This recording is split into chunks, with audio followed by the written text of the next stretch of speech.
ફરીવાર રાજ્યમાં મળેલી બોમ્બની ધમકી વિશે રાજ્યમાં ક્યારેક કોર્ટ ક્યારેક સરકારી કચેરીઓને બોમ્બથી ઉડાવવાની ધમકી છાશવારે મળતી રહે છે। આજે ફરીવાર બોમ્બની ધમકીના મેસેજથી ગાંધીનગર અને અમદાવાદમાં ભયનો માહોલ ફેલાયો।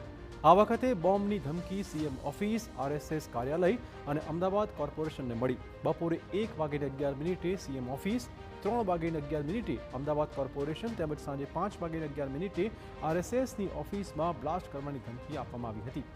આ ધમકીભર્યો ઈમેલ મળ્યા બાદ સ્થાનિક પોલીસ, બોમ્બ સ્ક્વોડ સહિતની સુરક્ષા એજન્સીએ 3 સ્થળો પર સઘન ચેકિંગ શરૂ કર્યું, પરંતુ પોલીસ અને સુરક્ષા એજન્સીઓને તપાસમાં કંઈ શંકાસ્પદ ન મળતા તમામે રાહતનો શ્વાસ લીધો હતો।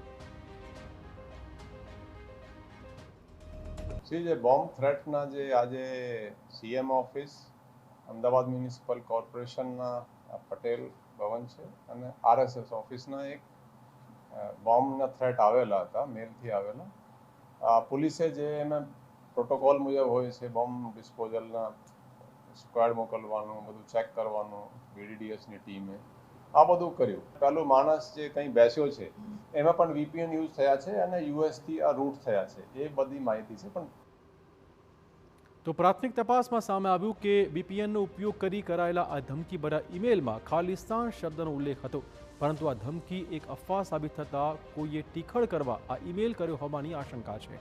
હાલ તો આ બોમ્બની ધમકી મામલે અમદાવાદ અને ગાંધીનગરમાં ગુનો દાખલ કરાયો છે। તેની તપાસ સાયબર ક્રાઇમ અને અમદાવાદ ક્રાઇમ બ્રાન્ચ કરશે।